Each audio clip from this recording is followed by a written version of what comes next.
ये कहानी है डेथ किंग अर्नांग की, जो कि मौत को कंट्रोल करता है और वो बहुत ज्यादा स्ट्रॉन्ग है।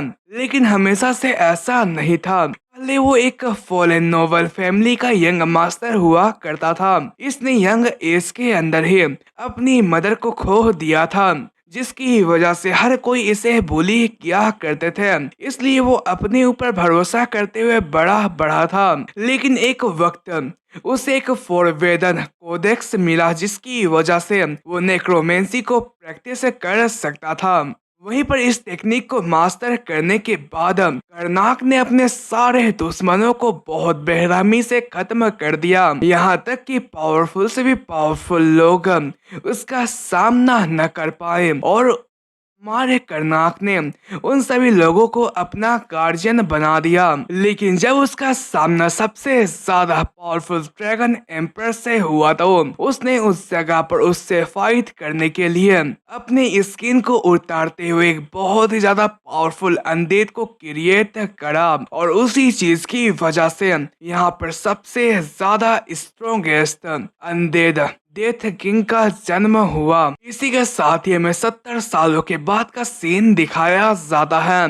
डेथ किंग अर्नांग सोच रहा होता है कि मुझे ये लगा था कि मैं इतने पावर को हासिल करने के बाद बहुत ज्यादा स्ट्रॉन्गेस्ट हो जाऊंगा, लेकिन आखिर मैं इस हड्डियों वाली बॉडी के जरिए क्या ही कर सकता हूँ। आखिर मैं कितने समय तक इस पॉइंटलेस लाइफ को जीऊंगा। मुझे इस जगह पर वार्म सनशाइन को महसूस करना है। मुझे इस जगह पर अपनी ह्यूमन बॉडी वापस चाहिए। लेकिन ये बहुत ज्यादा अच्छी बात है कि यहाँ पर अभी एक होप बची हुई है। अगर मैं इसमें सक्सेस हो जाता हूँ तो मैं उस चीज को हासिल कर लूंगा। तभी इस जगह पर लीजन ऑफ डेथ का हेड कमांडर बेरस आ जाता है और वो इस जगह पर आने के बाद करनाक को ग्रीटिंग्स पेश करता है। वहीं पर करनाक उससे पूछता है कि क्या जो सारी तैयारियां है वो रेडी हो चुकी है। इस पर बेरस कहता है कि क्या आप सच में यह करने वाले हैं। करनाक कहता है कि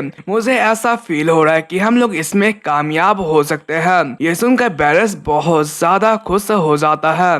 वहीं पर मैं करनाक बताता है कि आखिर हम लोग किस तरीके से अपने फ्लैश एंड बॉडी को हासिल करेंगे। वो कहता है कि हम लोग इसके लिए अपने टाइम को पीछे की तरफ मोड़ लेंगे, जब मैं एक इंसान हुआ करता था। वहीं पर वो बेरस से पूछता है कि क्या तुम इन सभी चीजों के लिए रेडी हो।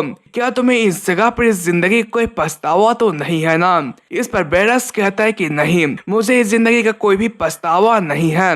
वहीं पर ये दोनों बात करने के बाद इस टेबलेट के ऊपर अपना अपना हाथ रख लेते हैं और इसी के साथ ही सीन चेंज होता है और हमें पास्ट का सीन दिखाया जाता है। ये लोग इसमें कामयाब हो चुके होते हैं, क्योंकि जो हमारा बेरस होता है वो करनाक को उठा रहा होता है और वो कहता है कि यंग मास्टर आप जाग जाइए।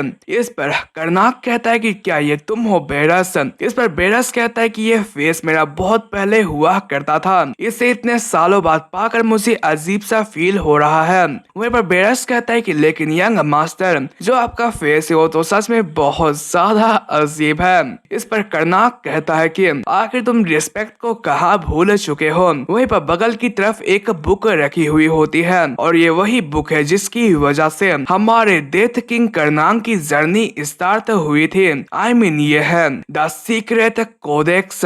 वहीं पर जब हमारा करनाक होता है वो इस चीज को पढ़ने की कोशिश करता है तो उसे ये मालूम पड़ता है कि उससे पिछली लाइफ की सारी नेक्रोमेंसी की टेक्निक आती है। ये जानकर जो बेरस होता है वो उसे ये सलाह देता है कि आपको इस चीज को जला देना चाहिए ताकि ये चीज किसी और के हाथों पर ना लगे। उसकी बात को सुनकर जो हमारा करनाक होता है वो इस कोडेक्स को जला देता है और इसी के साथ ही ये लोग अपने ह्यूमन लाइफ को जीने के लिए रवाना हो जाते हैं। ये लोग सबसे पहले ये डिसाइड करते कि वो लोग डिलीशियस खाना खाएंगे। इसी के साथ ही ये लोग रेस्टोरेंट के अंदर जाकर बहुत सालों बाद फाइनली ह्यूमन खाना खाते हैं, जिसकी वजह से ये लोग बहुत ज्यादा खुश हो जाते हैं। वहीं पर जब कुछ समय के बाद जो बेरस होता है वो जब अपने बैग को चेक करता है तो वो बहुत ज्यादा हैरान हो जाता है और वो बताता है कि जबकि हम लोगों ने इस जगह पर टाइम ट्रेवल किया है तो ये चीज इसके ऊपर इफेक्ट डाली है।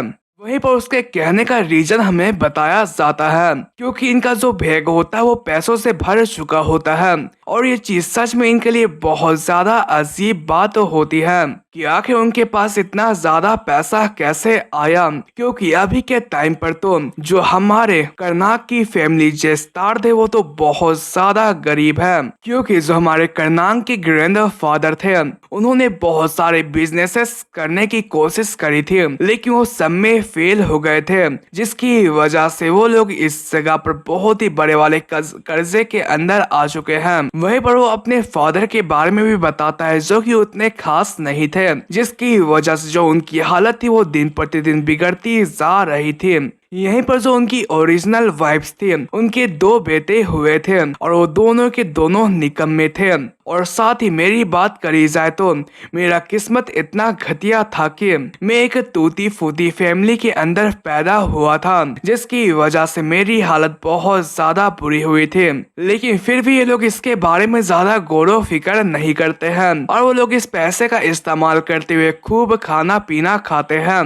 वहीं पर शाम को ये लोग यहाँ पर अपने फैमिली की तरफ रवाना हो जाते हैं। वहीं पर रास्ते में लोग ये बात कर रहे होते हैं कि आज हमारे साथ बहुत ज्यादा अजीब दुर्घटना हुई। सबसे पहली बात, हमारे थैले में बहुत ज्यादा पैसे आ गए और हमारे पास इतना अच्छा घोड़ा है कि जो लोग सिर्फ अमीर लोग ही परचेस कर सकते हैं, जिसकी वजह से सभी लोग हमारी तारीफें कर रहे थे। इसलिए मुझे ये समझ नहीं आ रहा है कि आखिर हमारे जैसे गरीब फैमिली इतना अच्छा घोड़ा कैसे अफोर्ड कर सकती है। वहीं पर ये लोग इसी तरीके से बात करते हुए आगे की तरफ बढ़ रहे होते हैं। वहीं पर रास्ते में हमारा कनाक बेरस के बारे में बताता है, जिसके जो पेरेंट्स थे वो एक नंबर के स्कैमर्स थे, इसलिए उन्होंने एक रात बेरस को अकेला छोड़कर यहाँ पर से भाग गए, जिसकी वजह से बेरस की हालत बहुत ज्यादा बुरी हो चुकी थी। लेकिन उस वक्त उसका मुलाकात मुझसे हुआ था और सरप्राइजिंगली यहाँ पर मेरे फादर उसे अपने फैमिली के अंदर रखने के लिए भी मान गए थे। वहीं पर वो आगे कहता है कि भले ही मैं इस जगह पर एक एलिजिमेट चाइल्ड हूँ, लेकिन फिर भी मुझे अपनी फैमिली की हालत अच्छी करनी है। लेकिन जैसे ही वो लोग अपने फैमिली के पास पहुंचते हैं तो वो बहुत ज्यादा हैरान हो जाते हैं, क्योंकि जो उनकी फैमिली होती है वो बहुत ही अच्छे तरीके से दिख रही होती है। इसलिए लोग ये देखकर बहुत ज्यादा हैरान हो जाते हैं। वहीं पर बेरस पूछता है कि यंग मास्टर, क्या हम लोग किसी दूसरे के घर पर तो नहीं आ गए हैं ना? इस पर कर्नाक कहता है कि नहीं, ऐसा नहीं है, ये मेरे मेमोरी के हिसाब से मुझे ये पता है कि यही हमारा घर है, ये बिल्कुल सेम टू सेम है, लेकिन यहाँ पर एक चीज डिफरेंस है, ये चीज बहुत ही अच्छे तरीके से सजाया हुआ लग रहा है। तो आखिर ये सब चीज करने के लिए आखिर उनके पास इतने पैसे कहाँ से आए? वहीं पर जैसे ये लोग गेट के पास जाते हैं तो जो गेट कीपर्स होते हैं वो उसे ग्रीट करते हुए कहते हैं कि वेलकम हमारे लॉर्ड। वहीं पर लॉर्ड का सब सुनते के साथ ही कर्नाक बहुत ज्यादा हैरान हो जाता है। वहीं पर लोग जैसे ही अंदर की तरफ जाते हैं तो जो इस फैमिली का बटलर होता है उन्हें टी सर्व करते हुए कहता है कि आधे साल हो गए हैं आपके फैमिली हेड बने हुए, क्या आप इस जगह पर जो काम करने के लिए गए हुए थे क्या आप उसे अचीव कर पाए? वहीं पर उसकी बात को सुनकर कर्नाक तो पहले बहुत ज्यादा हैरान हो जाता है, लेकिन वो तो ये नहीं कह सकता था कि उसने वो काम नहीं करा है, इसलिए वो झूठ बोलते हुए कहता है कि हाँ मैं उसमें सक्सेस हो चुका हूँ। इस पर बटलर कहता है कि ये तो बहुत ज्यादा अच्छी बात है। ये देखकर जो लेट लॉर्ड है और जो ईजा पेला है वो ये देखकर बहुत ज्यादा खुश होंगे।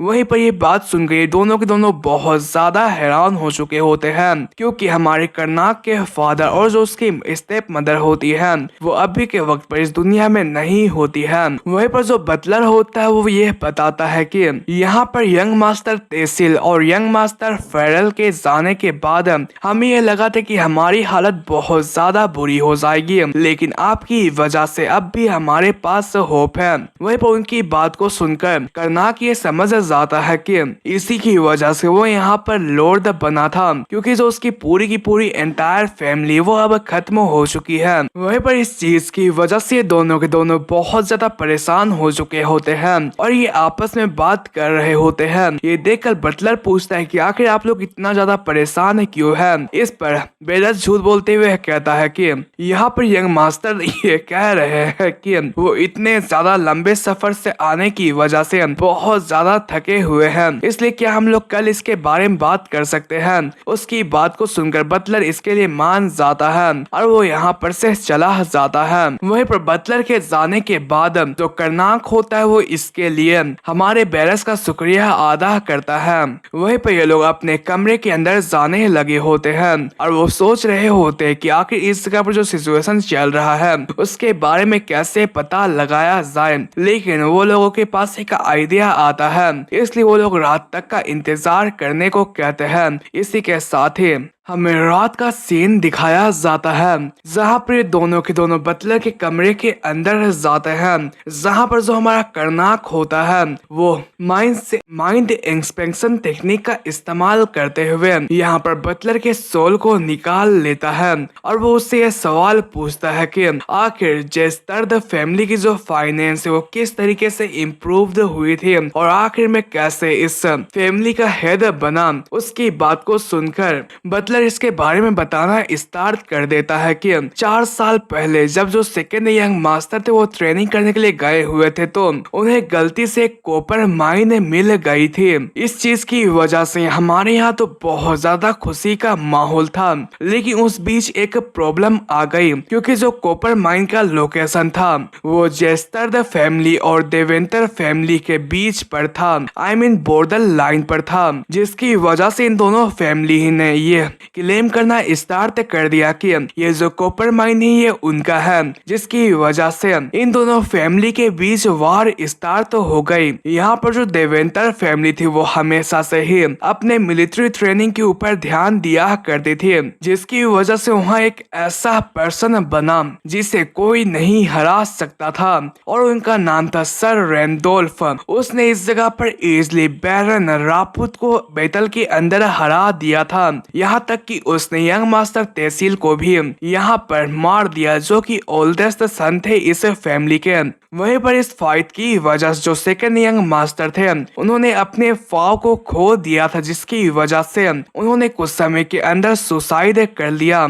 इसकी वजह से जो बेरोनेस थी वो इस सभी शोक को झेल ना पाई और उन्होंने इस जगह पर शोक की वजह से अपनी जान ले ली, जिसकी वजह से बेरन की आखिरी अंश होने की वजह से मास्टर कर्नाक को इस जगह पर सक्सेसर के तौर पर चूज किया गया।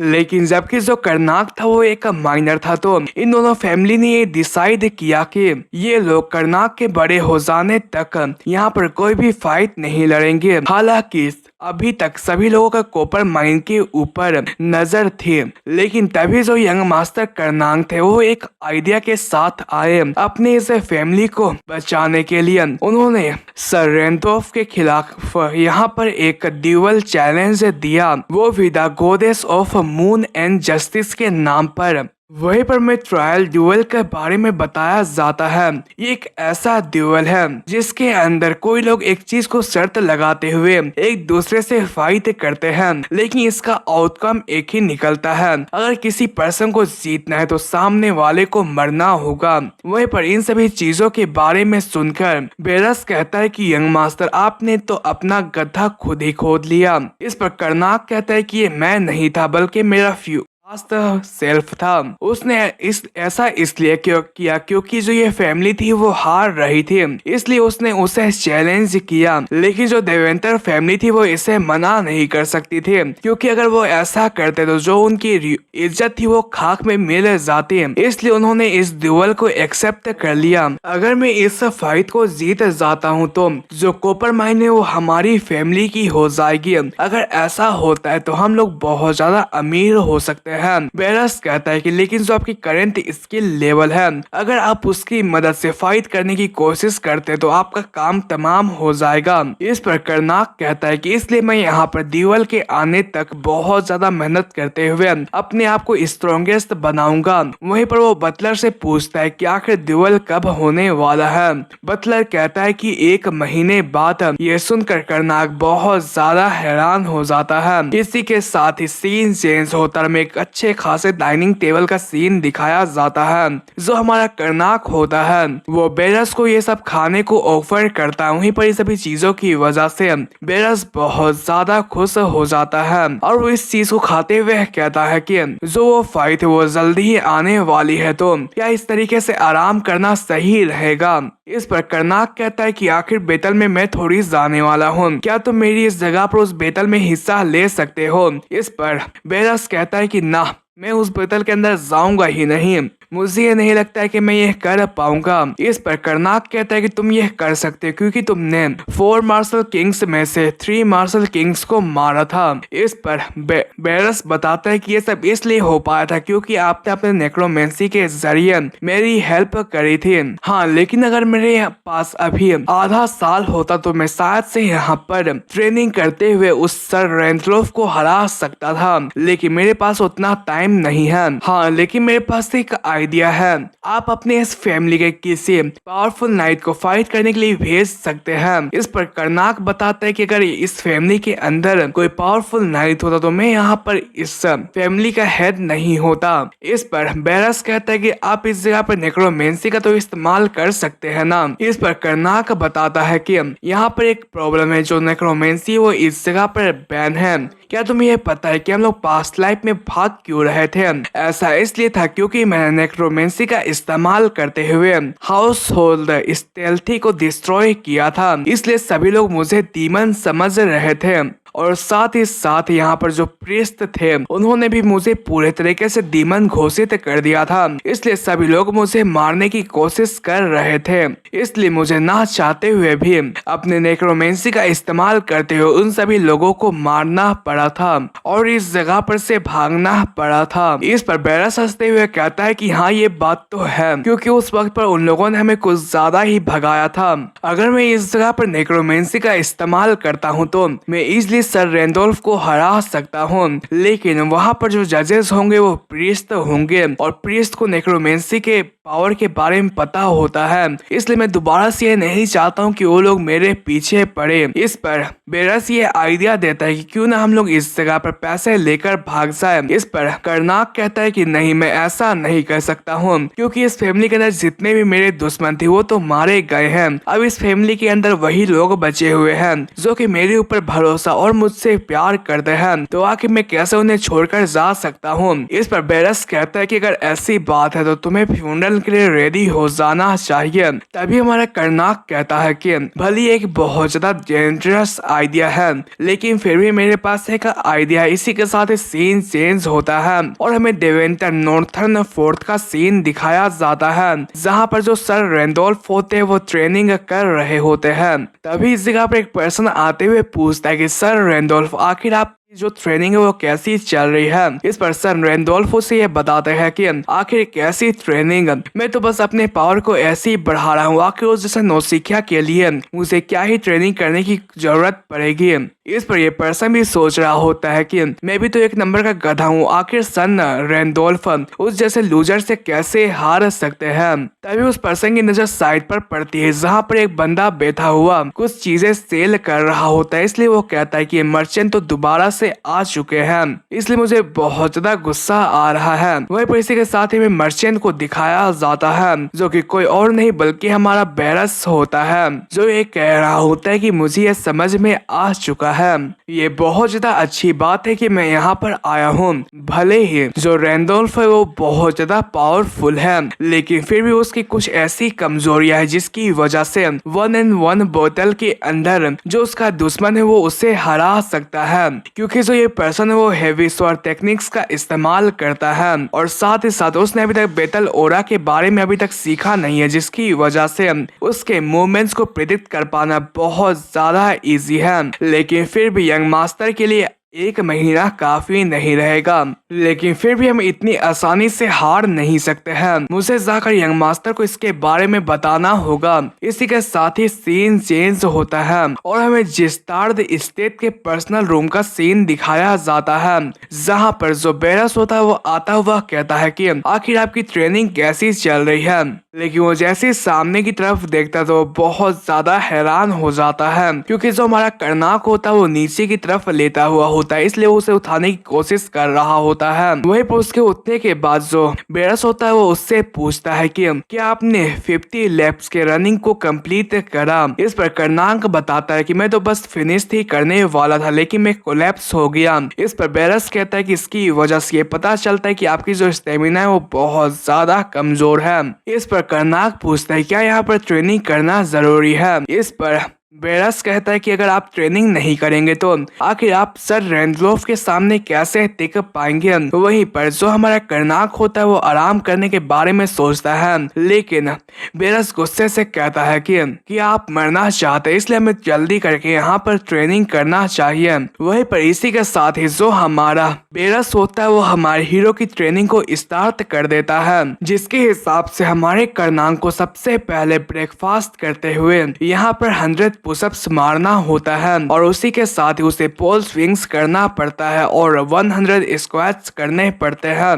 वहीं पर इन तीनों चीजों के करने के बाद उसे छोटा सा ब्रेक मिलता है और उसके बाद फिर से उसे हेवी मील करना पड़ता है और फिर से पुशअप्स, पोल स्विंग्स और स्क्वाट्स स्टार्ट हो जाते हैं। इसी तरीके से जो इनकी ट्रेनिंग होती है वो चलती रहती है। इसी के साथ ही 5 दिनों के बाद का सीन दिखाया जाता है, जहाँ पर बेरस कर्नांग के पास आते हुए कहता है कि जो आपकी स्टेमिना है वो बहुत ज्यादा बढ़ चुकी है, इसलिए अब चलिए स्वर्द ट्रेनिंग को यहाँ पर स्टार्ट करते हैं। लीजिए आपका ये स्वर्द पकड़िए। लेकिन जबकि जो हमारा एमसी होता है वो नेक्रोमेंसी के अलावा स्वर्द फाइटिंग स्टाइल नहीं जान रहा होता है, इसलिए वो सही से भी खड़ा नहीं हो पा रहा होता है। इसलिए सबसे पहले जो बेरस होता है वो कर्नाक को सुनाते उसके सारे एंगल्स को सही करता है और इसी के साथ ही जो बेरस होता है वो कर्नाक की स्वर ट्रेनिंग स्टार्ट कर देता है और वो उसके स्वर ट्रेनिंग को स्टार्ट करने के बाद उसे इजीली हरा देता है और उसे ये बताता है कि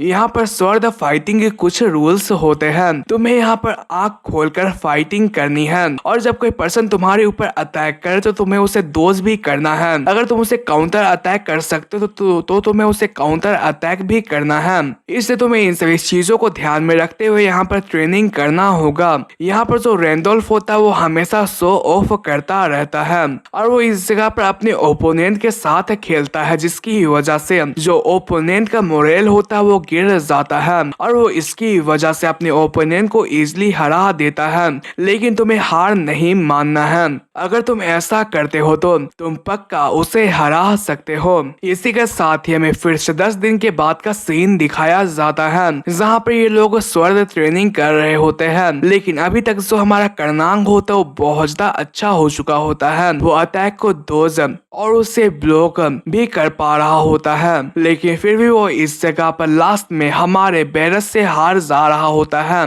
क्योंकि जो हमारी बेरस की फिजिकल एबिलिटीज होती है वो बहुत ज्यादा स्ट्रॉन्गेस्ट होती है। लेकिन फिर भी हमारा जो कर्नांग होता है वो हार नहीं मानता है और वो इसी तरीके से लगातार और 3 दिनों तक ट्रेनिंग करता है। वहीं पर ट्रेनिंग करने के बाद वो कहता है कि अगर ऐसा ही चलता रहा तो मैं सर रेंडोल्फ से फाइट करने से पहले ही तुम्हारे हाथों मारा जाऊंगा। इस पर बेरस कहता है कि अब आपको फिक्र करने की कोई भी जरूरत नहीं, क्योंकि हम लोग अपने फाइनल पार्ट के अंदर आ चुके हैं। अब मैं आपको 4 मार्शल किंग्स की स्वॉर्ड टेक्निक को सिखाऊंगा। इसकी बात को सुनकर कर्नांग हैरान होते हुए कहता है कि क्या तुम्हें सच में उनकी टेक्निक्स याद है। इस पर बेरस कहता है कि वो सारे के सारे लोग मेरे अंदर लिंक्स थे, तो मैंने इस मौके का फायदा उठाते हुए उनकी सारी टेक्निक्स को सीख लिया। इस पर हमारा अर्नांग पूछता है कि लेकिन तुमने उसकी टेक्निक को क्यों नहीं सीखा। उसकी बात को सुनकर बेरस बताता है कि उसने लास्ट तक हमारे सामने टिकने की कोशिश करी थी, जिसकी वजह से आपने उसके पूरे स्किन को नोचते हुए गेट कीपर बना दिया था। उसकी बात को सुनकर कर्नांग सोचते हुए कहता है कि क्या मैं पहले इतना ज्यादा जालिम था। वहीं पर बेरस आगे ये बताता है कि आज आपको इस जगह पर मार्शल किंग लेविंस के स्वर्द टेक्निक को सिखाने वाला हूँ। हमारे पास 2 दिन बचे हुए हैं, लेकिन फिर भी हमें इस चीज को कंप्लीट करने के लिए मात्र 1 दिन लगने वाले हैं। इसी के साथ ही सीन चेंज होता है और फाइटिंग वाले दिन का सीन दिखाया जाता है, वो भी देवेंटर और चेस्टर के बॉर्डर के बीच में अरेना बनाया गया होता है। वहीं पर सभी लोग इसी फाइट के बारे में बात कर रहे होते हैं कि आखिर कौन जीतेगा। यहाँ पर कुछ लोग कह रहे होते हैं कि ऑफ कोर्स ये बात है कि सर रेंडोल्फ जीतने वाले हैं, लेकिन मैं ये होप करता हूँ कि जो लॉर्ड कर्नांक है वो भी इस जगह पर थोड़ी समय तक टिके, तभी इस जगह पर एंट्री होती है हमारे कर्नाक और उसके साथी के। वहीं पर साइड में जो प्रीस्ट होता है वो सभी को शांत रहने के लिए कहता है और सभी को ये बताता है कि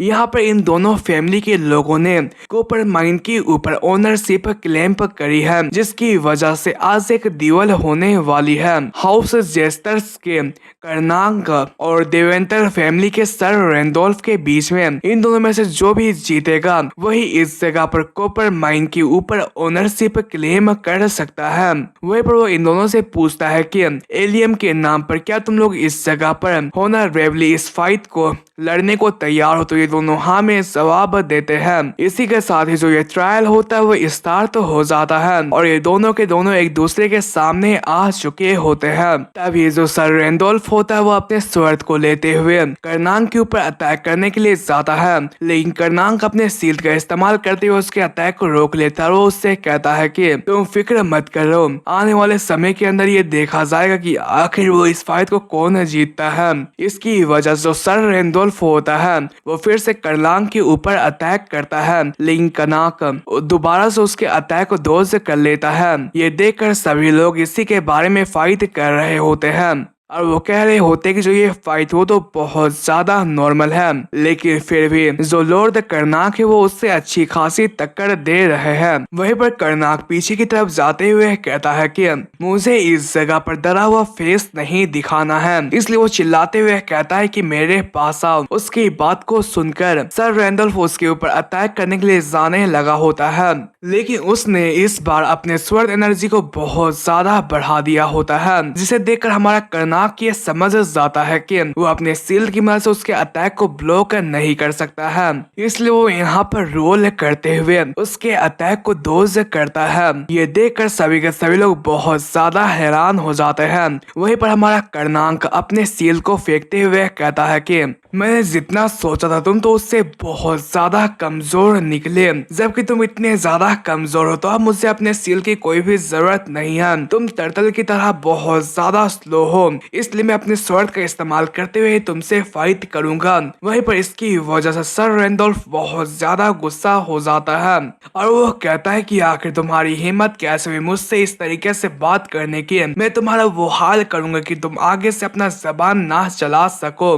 वहीं पर उसकी बात को सुनकर हमारा कर्नांक एक स्टेंस के अंदर आते हुए कहता है कि तुम्हारे पास जो कुछ भी हो उसे ट्राई कर लो। वहीं पर उसे इस स्टेंस में आता हुआ देखकर सर रेंडोल्फ बहुत ज्यादा हैरान हो जाता है, क्योंकि जो हमारा कर्नांक होता है वो इस जगह पर डेल्फियाड स्वर्ड टेक्निक का इस्तेमाल कर रहा होता है, जिसे कि मार्शल किंग लेविन इस्तेमाल करते हैं, इसलिए वो बहुत ज्यादा हैरान हो जाते हैं। लेकिन जो कर्नांक के फैमिली के मेंबर्स होते हैं वो इसकी वजह से बहुत ज्यादा खुश हो जाते हैं और वो कह रहे होते कि अब तो हमारे लीडर ही जीतने वाले हैं। लेकिन इससे जो हमारा सर रेंडोल्फ होता है वो अपने आप को संभालते हुए कहता है कि मुझे अगर इसका सामना करना है तो मुझे शांत रहना पड़ेगा, क्योंकि यहाँ पर स्वर्ड टेक्निक जो मार्शल किंग्स के होते हैं उन्हें वही जीनियस इस्तेमाल कर सकते हैं जिनके पास रियल बैटल एक्सपीरियंस होता है, और मुझे जितना पता है उसके हिसाब से ये पर्सन इसको इस्तेमाल करने के कैपेबल नहीं है। इसलिए अगर मैं अपने पावर का सही से इस्तेमाल करता हूँ तो मैं इजीली उसे हरा सकता हूँ। और वो ये सब कहने के बाद उससे ये कहता है कि चलो ठीक है, चलो मैं तुम्हारी ख्वाहिश पूरी करता हूँ, लेकिन तुम ये बात याद कर लो कि तुम मुझे हरा नहीं पाओगे। वहीं पर उसे अपनी तरफ घूरता हुआ देखकर हमारा कर्नांक सोच रहा होता है कि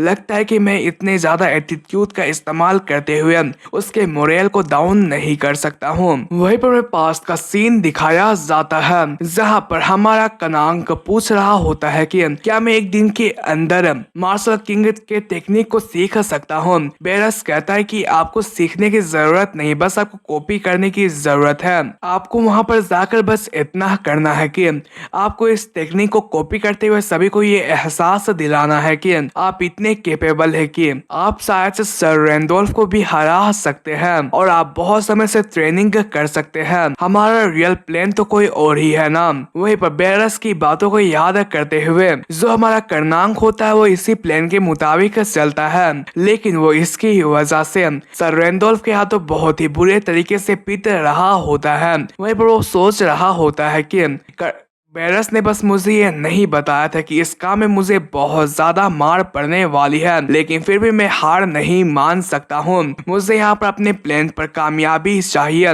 वहीं पर वे सब कहते के साथ ही यहाँ पर रोते हुए मुंह चलाते हुए कहता है, क्या तुम्हें सच में ऐसा लगता है कि तुम इतने से पावर की मदद से हाउस जेस्टर्ड के ब्लड लाइन को हरा सकते हो? वहीं पर ये देखकर सर रेंडोल्फ सोच रहा होता है कि आखिर ये इडियट क्या सोच रहा है। इसकी जो हालत है वो इतनी ज्यादा बुरी हो चुकी है, लेकिन वो फिर भी मेरे सामने कैसे टिक सकता है। वहीं पर हमारे कर्नांक की बात को सुनकर जितने भी जस्टर्ड फैमिली के लोग होते हैं वो इसकी वजह से बहुत ज्यादा इमोशनल हो जाते हैं। ये देखकर जो हमारा बेरस होता है वो एविल स्माइल करते हुए कहता है कि ये तो बहुत ज्यादा अच्छी बात है कि जो हमारा प्लानिंग है वो इस जगह पर काम पर आ रहा है। वहीं पर हमें अरेना का सीन दिखाया जाता है। सर रेंडोल्फ सामने की तरफ देखते हुए कहता है कि ये तो मुझे बार बार इरिटेट कर रहा है। इसे देखकर ऐसा लगता है कि ये अपनी आखिरी सांस पर है, इसलिए मुझे बहुत ज्यादा गुस्सा आ रहा है। और वो ये सब कहने के बाद बहुत ही तगड़े तरीके से स्पीडली हमारे कर्नांक के ऊपर अटैक करने के लिए जाने लगा होता है। वहीं पर ये देखकर बेरस बहुत ज्यादा खुश हो जाता है। वो कहता है कि फाइनली वो वक्त आ चुका है और वो हमारे कर्नांक को यहाँ पर किसी टाइप का एक सिग्नल देता है। वहीं वो उसके सिग्नल को सुनने के बाद वो पास के बारे में याद कर रहा होता है, जहाँ पर बेरस ने उसे ये बताया था कि भले तुम अपने अटैक और मूव्स की मिमिक करने की कोशिश करते हो और इसमें कोई भी फॉल्ट ना हो, लेकिन फिर भी सभी लोग तुम्हारे ट्रिक्स को देख सकते हैं, इसलिए तुम्हें अच्छे तरीके से वह करना पड़ेगा। जो पर्सन है वो इस जगह पर गुस्सा होने के बाद इस तरीके से तुम्हारे ऊपर अटैक करेगा। वहीं पर उन के बातों को याद करते हुए जो हमारा अर्नांक होता है वो एक करके यहाँ पर बेरस के बताए हुए टेक्निक के हिसाब से सर रेंडोल्फ के अटैक को ब्लॉक कर ले रहा होता है और वो उसके ऊपर एक जोरदार स्ट्राइक मारता है, लेकिन इससे सिर्फ सर रेंडोल्फ के ऊपर एक छोटा सा खर्च ही आया हुआ होता है। इसलिए वो हंसते हुए कहता है कि क्या तुम बस इतना ही कर सकते थे? ये तो एक बिल्ली के खरोच की तरह लग रहा है। वहीं पर इस चीज को देखकर सभी के सभी लोग बहुत ज्यादा हैरान हो जाते हैं और वो आपस में बात करते हुए कहता है कि लगता है कि जो कर्नाक है वो अब जीतने वाला नहीं है। ये जो दुनिया है वो तो सच में बहुत ज्यादा क्रूअल है। सर रेंडोल्फ कह रहा होता है कि तुमने इस जगह पर अपना गार्ड डाउन कर सबसे बड़ी गलती करी थी, जिसकी वजह से अब तुम्हारा मजाक बनकर रह जाएगा। इस पर कर्नाक कह रहा होता है कि मैं अभी के वक्त पर अपने लाइफ को रिस्क के ऊपर डाल रहा हूँ और तुम्हें क्या लगता है क्या मैं बस इतनी चीज के लिए ये सब कर रहा हूँ? नहीं, यहाँ पर सभी लोग मेरे बारे में कुछ भी कहे मुझसे इसे कोई दिक्कत नहीं है और ना ही जो आगे कुछ होने वाला है उसके लिए मैं सॉरी फील करूंगा। वहीं पर उसकी इस एक्सप्रेशन को देखकर सर रेंडोल्फ बहुत ज्यादा हैरान हो जाता है। तभी उसके कट वाले हिस्से के अंदर से ब्लैक कलर की एनर्जी बाहर की तरफ आने लगी होती है। ये देखकर वो बहुत ज्यादा हैरान हो जाता है। वहीं पर इस ओरा को देखकर जो प्रीस्ट होता है वो कह रहा होता है कि तुम मुझसे ये मत कहना कि वो वही ओरा है। वहीं पर जो रेंडोल्फ होता है वो इस ब्लैक ओरा से फाइट करते हुए कहता है कि आखिर ये क्या चीज है। वहीं पर जो हमारा कर्नांक होता है वो उसके ऊपर अटैक करने के लिए जाते हुए कहता है कि रेंडोल्फ तुम कितनी ही ज्यादा बुरी ट्रिक्स का इस्तेमाल कर लो, मैं तुम्हें हरा कर रहूंगा। वहीं पर उसे अपने तरफ आता हुआ देखकर जो ये ब्लैक मैजिक होता है वो यहाँ पर रेंडोल्फ के पाँव पर लग जाता है और वो इसकी मदद से हमारे एमसी के ऊपर एक जोरदार किक मारता है और इसी किक की वजह से कर्नांक उड़ता हुआ दूर जाकर गिरता है।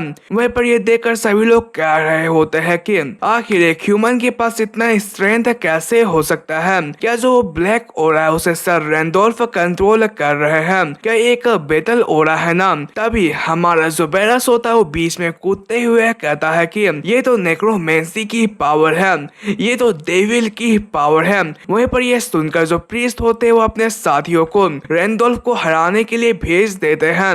उसकी बात को सुनकर प्रीस्ट अपने साथियों के साथ रैंडोल्फ के ऊपर अटैक करने के लिए जाने लगे होते हैं और वो कह रहे होते हैं कि तुम एक अनक्लीन बीइंग हो, इसलिए आज हम जस्टिस के नाम पर तुम्हें खत्म करने वाले हैं, जल्दी करो और तुम सरेंडर कर लो। लेकिन जो ये ब्लैक चीज होती है वो रैंडोल्फ को कंट्रोल करते हुए इन सभी के ऊपर अटैक कर देती है। वहीं पर एक ही अटैक की वजह से ये सभी के सभी लोग पीछे चले जाते हैं। यहीं पर इस चीज को देखकर जो प्रीस्ट होता है वो कह रहा होता है कि अब मैं बिना डाउट के ये कह सकता हूँ कि ये नेक्रोमेंसी है, इसलिए हमें उसे रोकना पड़ेगा। वहीं पर हमारे रैंडोल्फ को ये समझ में नहीं आ रहा होता है कि आखिर यहाँ पर क्या चल रहा है, क्या जो ये चीज है वो कर्नाक ने उसके साथ करा था क्या। वहीं पर हमारा कर्नाक हंसते हुए सोच रहा होता है कि देखो तुम यहाँ पर कितना ज्यादा कंफ्यूज हो, लेकिन यहाँ पर जितनी भी सीनरी चल रही है वो सारे का सारा कारनामा मैं कर रहा हूँ। वहीं पर एक टोर्नेडो बनता है और जो सर रैंडोल्फ होता है वो उसके अंदर फंस जाता है। इस पर एक सोल्जर कहता है कि लगता है कि जो ब्लैक मैजिक है वो उसके आपे से बाहर जा रहा है। इस पर प्रीस्ट बताता है कि ऐसा इसलिए हो रहा है क्योंकि वो अभी तक उस ब्लैक पावर को कंट्रोल करने में नाकामयाब है, इसलिए हमें एक अपॉर्चुनिटी को देखते हुए उसे मारना होगा। और वो सारे के सारे लोग सर रैंडोल्फ के ऊपर अटैक करने के लिए जाने लगे होते हैं। वहीं पर सर रैंडोल्फ बेचारा यहाँ पर रो रहा होता है, तभी उसके ऊपर अटैक होता है और वो इस जगह पर अटैक से छन्नी छन्नी कर दिया जाता है। इसी के साथ ही सर रैंडोल्फ का खेल यहीं पर खत्म हो जाता है। वहीं पर जो प्रीस्ट होता है वो अपने साथियों को ये कहता है कि तुम कुछ लोगों को ले जाकर डेवेंटर फैमिली के अंदर इसके बारे में इन्वेस्टिगेट करो। वहीं पर वो सभी को ये अनाउंसमेंट से बताता है कि जबकि यहाँ पर सर रैंडोल्फ ने ब्लैक मैजिक का इस्तेमाल करा था जो कि यहाँ पर सबसे बुरी मैजिक मानी जाती है, तो इसलिए उसने इस फाइट को हार दिया है और इस फाइट का विजेता है। इसी के साथ ही में देवेंटर फैमिली का सीन दिखाया जाता है जहां पर सभी सोल्जर्स पहुंच चुके होते हैं और वो कह रहे होते हैं कि यहाँ पर हमने बहुत सारी चीजों को खोजा है, जैसे कि ब्लैंकेट्स और क्लॉक्स के अंदर नेक्रोमेंसी का सिंबल्स। इस पर सर रैंडोल्फ की बहन कह रही होती है कि ऐसा नहीं हो सकता है, मैं इसके ऊपर यकीन करने से मना करती हूँ। ये सारी की सारी चीजें तो मैंने फिलहाल में ही एक मर्चेंट से बाई करी थी। इस पर एक सोल्जर पूछ रहा होता है कि लेकिन क्या तुम मुझे यह बता सकती हो कि आखिर इस बोतल के अंदर जो सस्पिशियन मेडिसिन है वो क्या कर रही है। यह देखकर उसकी सिस्टर उसे यह बता रही होती है कि ये तो बस एक हेयर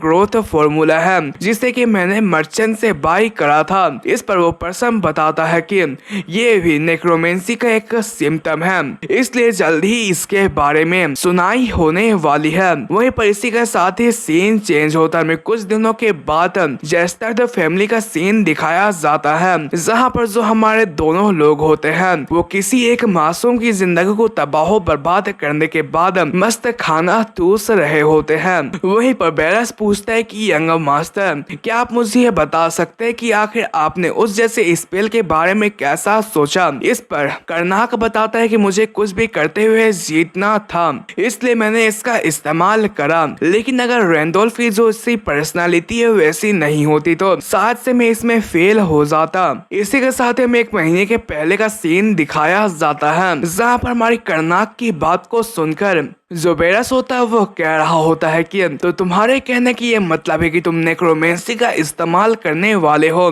क्या तुम सीरियस हो। इस पर हमारा कर्नाक कहता है कि तुम सबसे पहली मेरी बात को सुनो। जैसा कि तुम्हें ये पता ही होगा कि अगर कोई पर्सन ड्यूअल के अंदर ब्लैक मैजिक का इस्तेमाल करता हुआ पाया जाता है तो उसे फौरन ही मार दिया जाएगा, लेकिन यहाँ पर एक ऐसी बात है कि वहाँ पर मैं नेक्रोमेंसी का इस्तेमाल नहीं करूँगा, बल्कि रैंडोल्फ करेगा। उसकी बात को सुनकर बेरस हैरान होते हुए पूछता है कि आखिर तुम्हारे मत्थे के अंदर क्या चल रहा है। इस पर कर्नाक बताता है कि मैं बस वहाँ एक्टिंग करूंगा। जैसा कि तुम्हें ये पता ही होगा कि दो पर्सन जो आपस में फाइट करते हैं तो ये पता लगाना बहुत ज्यादा मुश्किल हो जाता है कि आखिर कौन स्पेल्स का इस्तेमाल कर रहा है।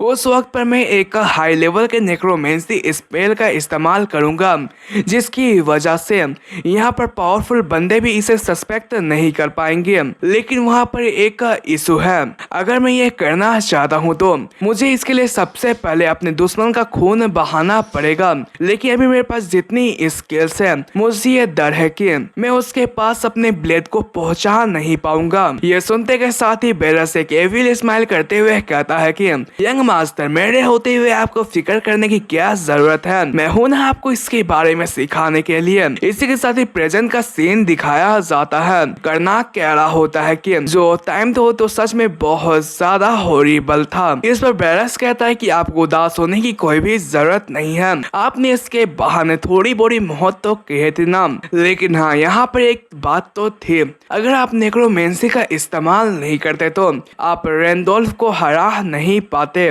इस पर कर्नाक कहता है कि लेकिन हम लोग समहाउ यहाँ पर सस्पिशन की नजर से हट चुके हैं, और साथ ही साथ उन्होंने इस जगह पर रैंडोल्फ के खिलाफ एक इन्वेस्टिगेशन भी जारी कर दी गई है। और यहाँ पर इन्वेस्टिगेशन के मुताबिक वो लोग इसकी वजह से कन्विंस हो चुके हैं कि रैंडोल्फ ने उस वक्त नेक्रोमेंसी का इस्तेमाल करा था। इसी के साथ ही सीन चेंज होता है और हमें गैसिलन ग्रैंड टेम्पल का सीन दिखाया जाता है, जहाँ पर जो हाई प्रीस्ट होता है वो प्रीस्ट से पूछ रहा होता है कि क्या जो तुम्हारी इन्वेस्टिगेशन है वो खत्म हो चुकी है। ये एक बहुत ही ज्यादा संगीन मामला है, इसलिए हमें फैक्ट के हिसाब से ही चलना पड़ेगा। इस पर जो प्रीस्ट होता है वो बता रहा होता है कि हमारे इन्वेस्टिगेशंस के मुताबिक यहाँ पर रैंडोल्फ ने किसी ऑर्डिनरी नेक्रोमेंसर का इस्तेमाल नहीं करा था, बल्कि उसने इस जगह पर ट्रांसेंडेंट फ्रेगमेंट का इस्तेमाल करा था। यहाँ पर गोडेस ने हमें ये वार्न किया था कि जो ये एट्रीब्यूट्स है वो उन सभी चीजों से मैच करती है, और वो चीज है डार्कनेस ऑफ द एपोक्लिप्स। इसी के साथ ही सीन चेंज होता है और हमें इन दोनों भाइयों को दिखाया जाता है। ये आपस में खुशियां मनाते हुए कह रहे होते हैं कि जबकि जो कोल माइन है वो अब हमारी हो चुकी है, तो अब हमें इस दुनिया के अंदर सिर्फ मौज ही करना है। तभी जो बेरस होता है वो कहता है कि भले इस जगह पर जो देवेंटर फैमिली है वो जा चुकी है, लेकिन बहुत सी ऐसी पावरफुल फैमिलीज है जो कि हमारे कॉपर माइन के ऊपर नजर गड़ाए हुए बैठी हुई है। इस पर हमारा कर्नाक कहता है कि इसलिए तो मैं इस जगह पर अपने नेक्रोमेंसी को पावरफुल बनाने के बारे में सोच रहा हूँ। इस पर बेरस कहता है कि क्या हो अगर जो ऑर्डर है वो इसे फाइंड कर ले तो। इस पर हमारा कर्नाक स्माइल करते हुए कहता है कि इसलिए तो मैं यहाँ पर एक ऐसे मेथड का इस्तेमाल करने वाला हूँ जिसकी वजह से मैं बिंदास नेक्रोमेंसी का इस्तेमाल कर सकता हूँ बिना पकड़े गए हुए। इसी के साथ ही हमें 3 मंथ के बाद का सीन दिखाया जाता है। जो हमारा कर्नाक होता है वो इस जगह पर प्रैक्टिस करते हुए कह रहा होता है कि मुझे यहाँ पर फोकस करना पड़ेगा, मुझे यहाँ पर अपने क्राफ्ट एनर्जी को फिल्टर करना पड़ेगा, और उसके जरिए मुझे यहाँ पर प्योर एनर्जी को रिफाइन करना पड़ेगा। और वो ये सब कहने के बाद अपने नेक्रोमेंसी की डार्क एनर्जी को यहाँ पर बहुत हद तक रिफाइन कर लेता है, और वो खुश होते हुए कहता है कि ये तो फाइनली काम कर गया, ये है कि ओस मैजिक। इसी के साथ ही सीन चेंज होता है और हमें बाहर का सीन दिखाया जाता है। जो हमारा बेरस होता है वो जस्टर द फैमिली के सबसे स्ट्रॉन्गेस्ट नाइट से फाइट कर रहा होता है, लेकिन फिर भी जो जस्टर द फैमिली का सबसे स्ट्रॉन्गेस्ट नाइट होता है वो हमारे बेरस के सामने नहीं दिख पा रहा होता है। इसलिए वो सोच रहा होता है कि यहाँ पर 3 मंथ हो चुके हैं मुझे सोल्जर के तौर पर ट्रेनिंग स्टार्ट किए हुए। मुझे ये लगा था कि मैं इसकी वजह से और ज्यादा स्ट्रॉन्गेस्ट तो हो सकता हूँ, लेकिन सबसे बड़ी प्रॉब्लम यहाँ पर ये आ रही है कि जो यहाँ के सोल्जर्स हो तो बहुत ज्यादा कमजोर है। वहीं पर जिससे लड़ रहा होता है उसका नाम होता है गिलीमोन, जो कि जस्टर का एक सीनियर सोल्जर है। वहीं पर थक जाने की वजह से जो सीनियर सोल्जर होता है वो हमारे बेरस को जाने के लिए कहते हुए कहता है कि चलो आज इस चीज को यहीं पर खत्म करते हैं। वहीं पर आज के ट्रेनिंग के लिए जो हमारा बैरस होता है वो सीनियर सोल्जर का शुक्रिया अदा करता है। इस पर सीनियर सोल्जर कहता है कि यहाँ पर आपको मेरा शुक्रिया अदा करने की कोई भी जरूरत नहीं है, क्योंकि मैं हूँ वो जो कि आपसे ट्रेनिंग ले रहा है। आप तो बहुत ही अच्छे तरीके से बड़े बड़े हैं, आप जल्दी ही यहाँ पर जस्टर्द के सबसे स्ट्रॉन्गेस्ट नाइट बन जाएंगे। इस पर बैरस कहता है कि यहाँ पर मुझे आपका सामना करने के लिए बहुत ज्यादा वक्त लगने वाला है। सीनियर सोल्जर कहता है कि तुम यहाँ पर एक अच्छे खासे नाइट हो और आज के दिन पर जितने भी सोल्जर्स वो एक साथ बैठकर ड्रिंक कर रहे हैं, क्या तुम वहाँ पर आना चाहते हो?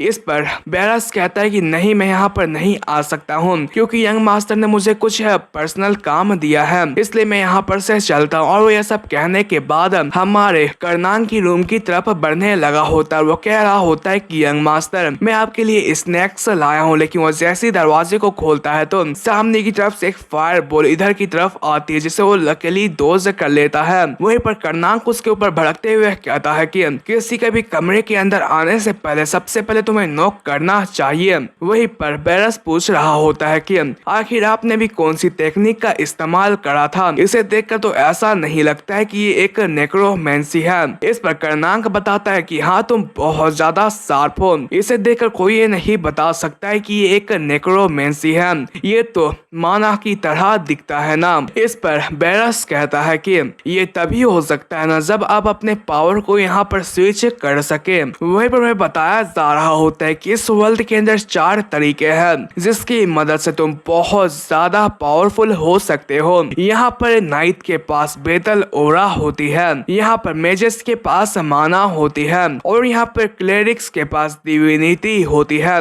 और आखिर में नेक्रोमेंसर्स के पास नेक्रोमेंसी की पावर होती है, जो कि फोर्स ऑफ डेथ और डार्कनेस को कंट्रोल करती है। यहाँ पर तुम्हारे बॉडी के अंदर वही एनर्जी एक्युमुलेट होती है जो कि तुम्हारे बॉडी के साथ सूत खाती है। जब कोई एनर्जी तुम्हारे बॉडी के अंदर जमा हो जाती है तो उसे ही पावर कहा जाता है। यहाँ पर जो ये पावर होती है वो यूजर के सोल के मुताबिक और उसके बॉडी के मुताबिक यहाँ पर ढलती है। अगर तुम्हारे सोल के पास एक पावर आ जाती है तो तुम कभी भी उस पावर को चेंज नहीं कर सकते हो। इसी चीज के बारे में जो हमारा बैरस होता है वो करनांग को बता रहा होता है। इस पर हमारा करनांग कहता है कि तुम्हें फिक्र करने की कोई भी जरूरत नहीं है, क्योंकि मैंने अपने पावर को चेंज नहीं किया है, बल्कि ये तो बस एक सेकेंड स्टेज है। इसकी बात को सुनकर बैरस बहुत ज्यादा हैरान हो जाता है। करनांक आगे बताता है कि जो नेक्रोमेंसी होती है वो डेथ एनर्जी और करप्ट एनर्जी से मिलकर बनी होती है। अगर हम दूसरी भाषा में कहे तो तुम इसे गंदी माना भी कह सकते हो, लेकिन तुम्हें एक बात पता होगी कि यहाँ पर कुछ ऐसे खाने भी हैं जिन्हें फर्मेंटेड करके बनाया जाता है, जो कि बहुत ही गलत तरीके से बनती है, लेकिन वो देखने में बहुत ज्यादा अच्छी होती है। और ये सेम चीज हमारे पावर के साथ भी होती है,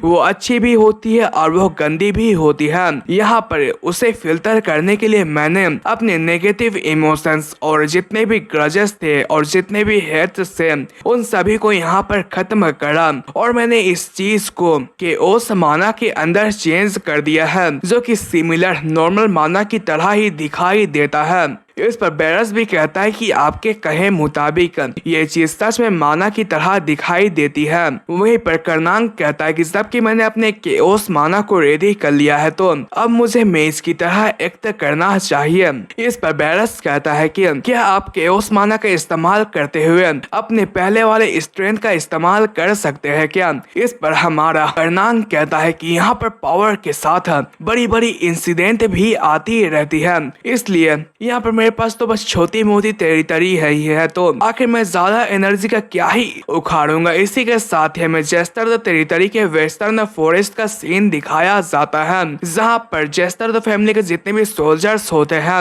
उन्होंने बहुत सारे भेड़ियों का हंट करा होता है, इसलिए वो लोग इसकी वजह से बहुत ज्यादा खुश होते हैं। लेकिन तभी पीछे की तरफ से बहुत ही ज्यादा खतरनाक भेड़िया उड़ता हुआ सीनियर सोल्जर के ऊपर अटैक करने की कोशिश करता है, जिसकी वजह से सीनियर सोल्जर बहुत ज्यादा परेशान हो जाते हैं, लेकिन तभी एंट्री होती है बेरस की और वो यहाँ पर आते के साथ ही एक ही स्ट्राइक के अंदर इस उल्फ को मार डालता है और वो कहता है कि मुझे यहाँ पर आने के लिए लेट हो गई, क्या तुम इस जगह पर सही हो? इस पर सीनियर सोल्जर कहते हैं कि सर बेरस, आपका शुक्रिया आधा यहाँ पर आकर मेरी जान को बचाने के लिए। इस पर जो बेरस होता है वो कह रहा होता है कि तुम लोगों को इतनी भी तारीफ करने की कोई भी जरूरत नहीं है। वहीं पर बेरस बोलता है कि तो तुम्हारे कहने का यह मुताबिक है कि यहाँ पर जितने भी ये उल्फ से वो पहले से 2 गुने ज्यादा स्ट्रॉन्ग हो चुके हैं। इस पर सीनियर सोल्जर कहता है कि हाँ, ये बात सच है, ये पहले से 2 गुना ज्यादा स्ट्रॉन्गेस्ट हो सकते हैं। मेरे ख्याल से मुझे ये लगा है कि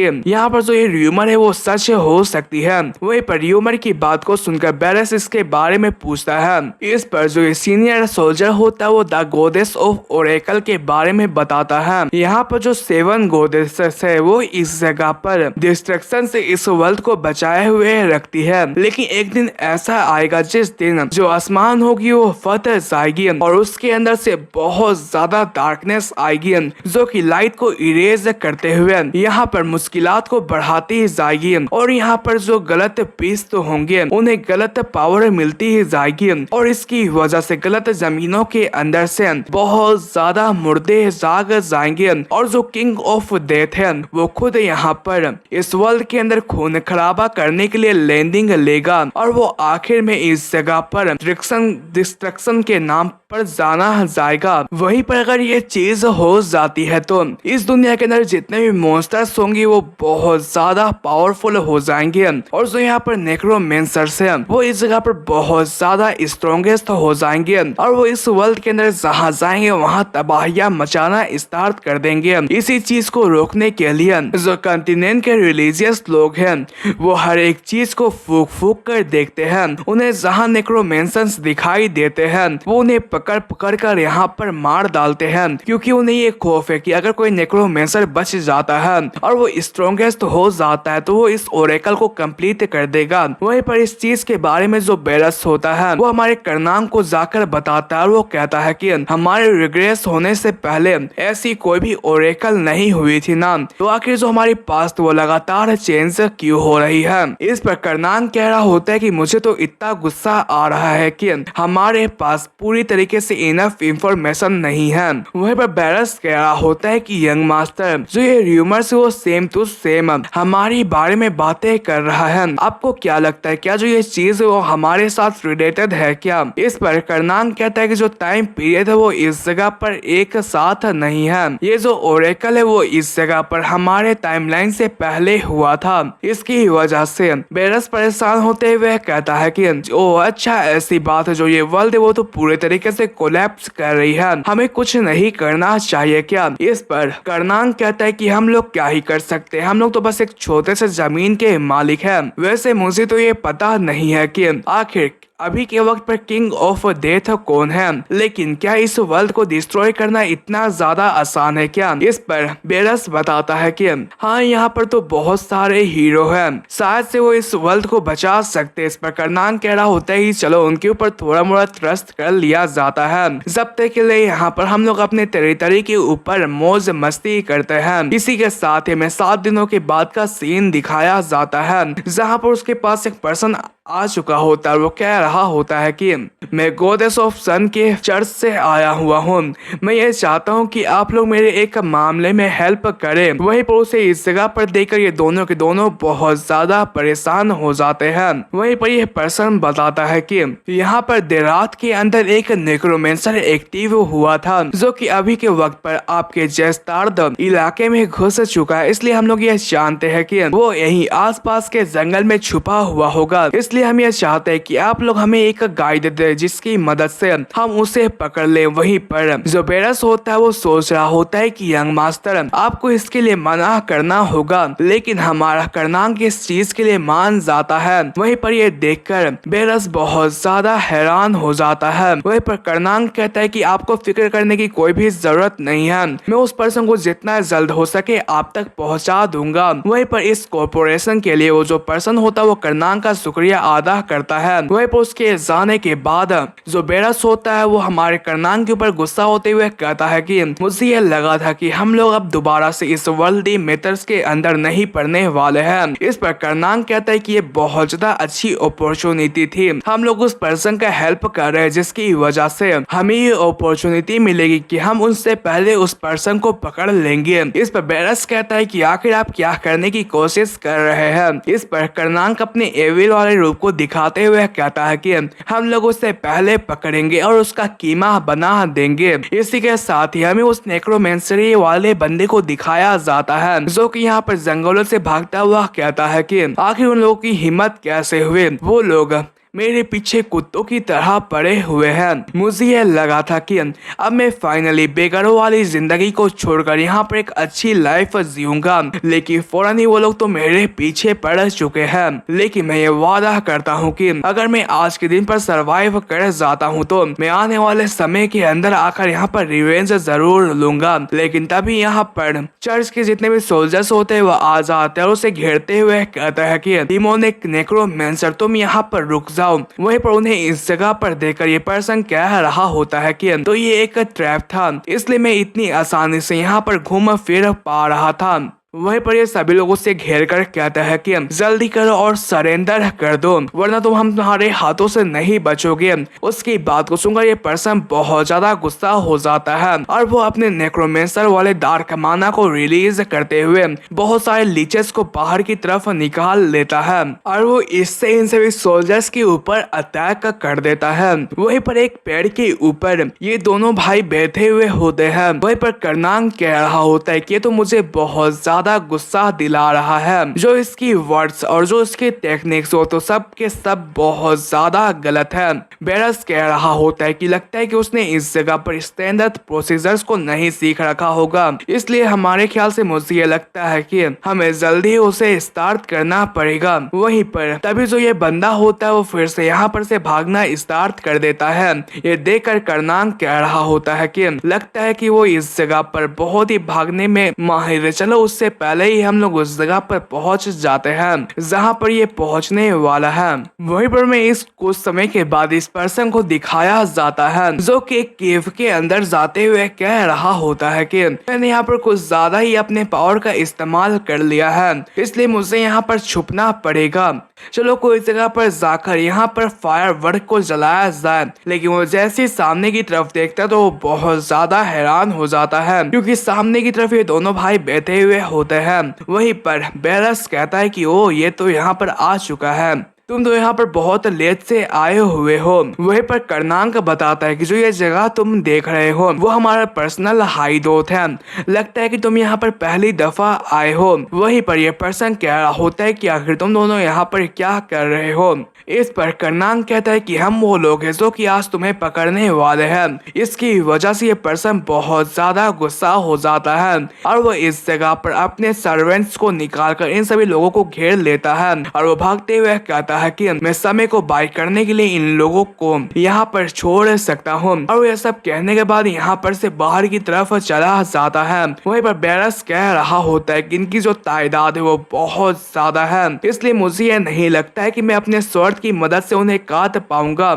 इस पर हमारा करनान कह रहा होता है कि तुम्हें फिक्र करने की कोई भी जरूरत नहीं है, मेरे पास केओस माना किस लिए धरी पड़ी है। वहीं पर जो ये पर्सन होता है वो केप से बाहर आ चुका होता है और वो कह रहा होता है कि शायद से वो लोग इस जगह पर अभी तक थक चुके होंगे। लेकिन तभी वो बहुत ज्यादा हैरान हो जाता है क्योंकि पीछे की तरफ एक जोरदार धमाका होता है और उसके जितने भी सर्वेंट्स होते हैं वो यहाँ पर बाहर की तरफ आकर गिरने लगे होते हैं। तभी इस जगह पर दोनों बाहर की तरफ आ जाते हैं। वहीं पर करनान कह रहा होता है कि आखिर तुम कहां पर भाग रहे हो। और वो ये सब कहने के बाद अपने केओस माना का इस्तेमाल करते हुए यहाँ पर इन सभी सर्वेंट्स को खत्म कर देता है। ये देखकर ये पर्सन हैरान होते हुए कहता है कि ये तो एक मेज है और जितना मैंने सोचा था ये तो उससे बहुत ज्यादा स्ट्रॉन्गेस्ट है, अगर ऐसा ही चलता रहा तो वो मुझे जल्दी ही पकड़ लेगा। वहीं पर ये सब कहने के बाद यहाँ पर अपने सबसे ज्यादा स्ट्रॉन्गेस्ट एविल स्पिरिट को बाहर की तरफ निकालता है। ये देखकर बेरस कह रहा होता है कि इसके पास तो कुछ ज्यादा ही एनर्जी है। वहीं पर करनान कह रहा होता है कि आखिर ये पर्सन इसे एविल स्पिरिट कैसे कह सकता है, इन्हें तो रेत कहा जाता है। वहीं पर ये पर्सन कह रहा होता है कि लगता है कि तुम इसकी वजह से घबरा गए ना। इस पर कर्नांग गुस्सा होते हुए कहता है कि आखिर मैं कैसे डर सकता हूँ। वहीं पर जो ये पर्सन होता है वो इस रेत को इन लोगों के ऊपर अटैक करने के लिए भेज देता है, लेकिन जो ये रेत होता है वो जैसे ही हमारे कर्नांग के सामने जाता है तो कर्नांग गुस्सा होते हुए कहता है कि घुटने टेको। ये सुनते के साथ ही जो ये रेत होता है वो नीचे की तरफ गिर जाता है। ये देखकर ये पर्सन हैरान होते हुए कहता है कि क्या तुम भी एक नेक्रोमैंसर हो। इस पर कर्नांग किस रेत के ऊपर पैर रखते हुए कहता है कि तुम तो अभी इस जगह पर इसके बारे में पता लगा रहे हो, तुम तो सच में बहुत ज्यादा बेवकूफ हो। मैं ये बेट लगा कर ये कह सकता हूँ कि तुम्हें इसके बारे में भी पता नहीं होगा। और वो ये सब कहने के बाद मिस डायरेक्शन का इस्तेमाल करते हुए एक ग्रीन कलर का बड़ा सा हाथ बना लेता है और वो इस पर्सन के ऊपर ले जाता है और वो कहता है कि तुम्हें मेरी स्पेशलिटी के बारे में पता नहीं है ना। और वो ये सब कहने के बाद अपनी मुट्ठी को बंद कर लेता है और जो ये हाथ होता है वो भी इस पर्सन को यहाँ पर जकड़ लेता है। वहीं पर कुछ समय के बाद का सीन दिखाया जाता है जहाँ पर हमारे कर्नांक ने इस पर्सन के सोल को निकाल लिया होता है और वो उससे पूछ रहा होता है कि आखिर तुम्हें नेक्रोमेंसी की पावर कहाँ पर से मिली। इस पर यह पर्सन बताता है कि ये मुझे लक की वजह से मिली थी। मैं तो हमेशा की तरह अपने एक रोड के अंदर सोया हुआ था, तभी वहाँ पर एक ब्लैक कलर की एनर्जी अपीयर हुई और उसने मेरे बॉडी के अंदर जाना स्टार्ट कर दिया था। तभी मुझे ये रियलाइज हुआ कि ये वही पावर है जिसके बारे में गोडेस ने हमें बताया था, लेकिन फिर भी मेरे पास पावर आ रही थी तो मैंने बिना किसी हेजिटेशन के इस पावर को एक्सेप्ट कर लिया और मैंने इस पावर का इस्तेमाल करते हुए जिन जिन लोगों से मैं नफरत किया करता था मैंने उन सबको मार डाला और इसकी वजह से मैं बहुत ज्यादा स्ट्रोंगर भी होता गया। वहीं पर उसकी बात को सुनकर हमारा कर्नांग कह रहा होता है कि तुम इसका मुंह बंद करवाओ क्योंकि बस ये एक छोटा मोटा चूजा है। वहीं पर उसकी बात को सुनकर जो बैरस होता है वो उसके खंजर का इस्तेमाल करते हुए इस पर्सन का काम तमाम कर देता है। वहीं पर उस पर्सन के काम तमाम होने के बाद कर्नांग किसके ब्लैक कलर की माना को एब्जॉर्ब करने लगा होता है। ये देखकर बैरस हैरान होते हुए कहता है कि तुम तो इसके पावर को एब्जॉर्ब कर रहे हो, तुमने तो ये कहा था कि तुम्हें डर की एनर्जी से दूर रहना है ना। इस पर कर्नांग कह रहा होता है कि हाँ ये बात तो सच है, लेकिन मुझे आगे की भी जानकारी को हासिल करना है। यहाँ पर जो सर्च पाती है वो जल्दी ही आने वाली है, इसलिए यहाँ पर इसके अंदर से मैं कुछ एनर्जी को ले रहा हूँ ताकि वो लोग हमारे ऊपर सस्पिशियन ना करे। लेकिन वो जैसे इस एनर्जी को एब्जॉर्ब करता है तो वो बहुत ज्यादा हैरान हो जाता है। तभी बेरियस उससे कह रहा होता है कि यंग मास्टर क्या आप ठीक है। इस पर कर्नांग कह रहा होता है कि मुझे अजीब सा फील हुआ। वहीं पर उन्हें सरस्वती की यहाँ पर आने की आवाज आती है, इसलिए वो लोग यहाँ पर से निकल जाते हैं। वहीं पर मैं कुछ दिनों के बाद का सीन दिखाया जाता है जहाँ पर कर्नाक अपने और बेरस के चारों तरफ एक बैरियर बना देता है और वो इस जगह पर बेरस को ये बताता है कि उस दिन उसके अंदर से मैंने जो एनर्जी को हासिल किया था मैंने उसके बारे में अच्छे तरीके से जानकारी हासिल करी। इस पर बेरस कह रहा होता है कि तो क्या तुम मुझे ये बता सकते हो कि आखिर ये सब क्यों हो रहा है।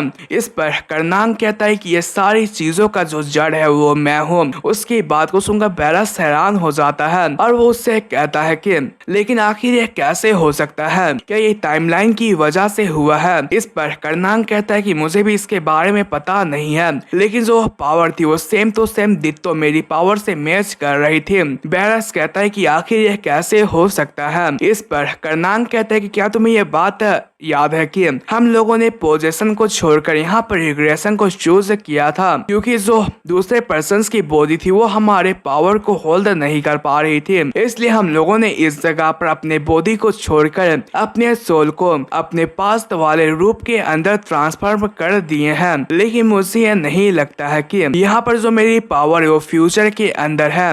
यहाँ पर मैंने अपने बॉडी को छोड़ते हुए यहाँ पर सबसे स्ट्रॉन्गेस्ट अनडेड को क्रिएट किया था, जिसकी वजह से जो मेरी बॉडी थी वो ना ही एक पूरे तरीके से बॉडी थी और ना ही एक स्पिरिट थी। इसलिए मेरे ख्याल से मुझे ये लगता है कि जो मेरी पावर थी वो मेरे बॉडी के साथ ना जुड़कर मेरे स्पिरिट के साथ जुड़ गई थी, जिसकी वजह से जब मैं पास्ट के अंदर आया तो मेरी पावर भी मेरे साथ पास्ट के अंदर आई। लेकिन जो मेरी ये बॉडी थी वो उस पावर को हैंडल नहीं कर सकती थी, इसलिए उसने सारे के सारे पावर को यहाँ पर आसपास रिलीज कर दिया। उसकी बात को सुनकर बैरस बहुत ज्यादा हैरान हो चुका होता है। वहीं पर कर्नांग बता रहा होता है कि हाँ ये बात सच है और ये वही एनर्जी जिसे सब लोग डार्कनेस ऑफ द एंड कहकर पुकार रहे हैं। वहीं पर बैरस परेशान होते हुए कहता है कि अगर जो तुम्हारी फ्यूचर से लाई हुई पावर यहाँ पर आ चुकी है तो इसका मतलब ये है कि जो ये वर्ल्ड है वो उसे संभाल नहीं पाएगी। लगता है कि जो ये चीजें है वो अब इस जगह पर होपलेस हो चुकी है। चलिए क्यों ना आप इस जगह पर ये करें कि आप अपने पावर को वापस से बुला ले। इस पर कर्नांग कहता है कि अगर मैं इस जगह पर कॉइन्स को ड्रॉप करता हूँ तो क्या वो वापस से रोल करते हुए मेरे पास आ सकती है क्या। उसकी बात को सुनकर बैरस और भी ज्यादा परेशान हो जाता है।